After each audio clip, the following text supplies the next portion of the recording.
లక్ష్మీ కటాక్షం గురించి కూడా అడుగుతున్నారు. ఈ రోజులు అందరికి చాలా అప్పులైపోతున్నాయి. అసలు ఎవరి ఇళ్ళలో అవునండి. బరకతి ఉంటలేదు. ఎవ్వరికి కూడా పైసా ఎట్లా వస్తాయి పైసలు ఇట్లా చాలా గూడా. ఇబ్బంది ఉండి ఎవ్వరు చూడు మా దగ్గరకొచ్చే వాళ్ళు కూడా మాకు బరకతి కావాలి. మాకు సామాన్యంగా మంచిగా లేదు ఇంట్లో. లక్ష్మీ కటాక్షం లేదు. జ్యేష్ఠ లక్ష్మి కొల్లార్లుంది అని అంటుంటారు.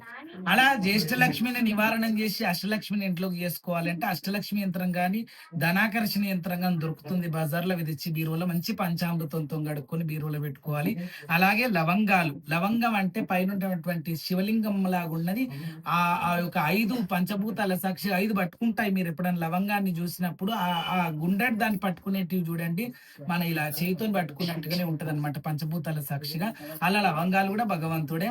అలా ఇలాచీలు, లవంగాలు, ఇలాచీలు, కొన్ని మిరియాలు, అలాగే గోచక్రాలు, అలాగే గురిగింజలు, అలాగే లక్ష్మి గవ్వలు ఇలాంటివి కొన్ని కొన్ని ఎండి సిక్కలు, తర్వాత రాగి సిక్కలు ఇలాంటివి ఎన్నో వస్తువులు మరి బీరువాలో పెట్టడం వల్ల కూడా లక్ష్మి ఆకర్షణ చాలా బ్రహ్మాండంగా ఉంటుంది.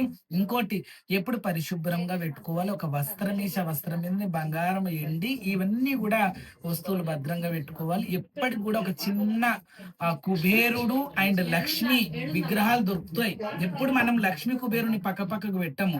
కుబేరుడు ఎవరో అన్నట్టుగా మనం తీసేస్తాం.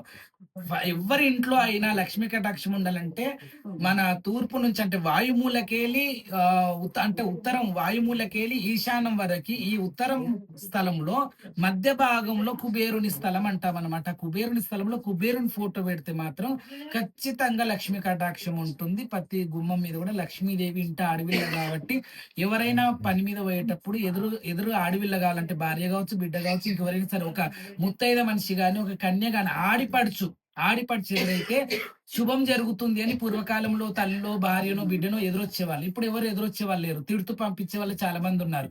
కాబట్టి మనం ఏ పని మీద పోయేటప్పుడు మగవాళ్ళు గాని, ఆడవాళ్ళు గాని పోయేటప్పుడు గల్మ మీద లక్ష్మీదేవి ఉంటది కాబట్టి ఆమె ముఖాన్ని చూస్తూ వెళ్ళిపోతాము. అమ్మ మనకి ఎదురొచ్చినట్టు, అమ్మని చూస్తూ మనం బయటికెళ్ళిపోయినట్టు. కాబట్టి ప్రతి గుమ్మం మీద లక్ష్మీదేవిని పెట్టుకోండి.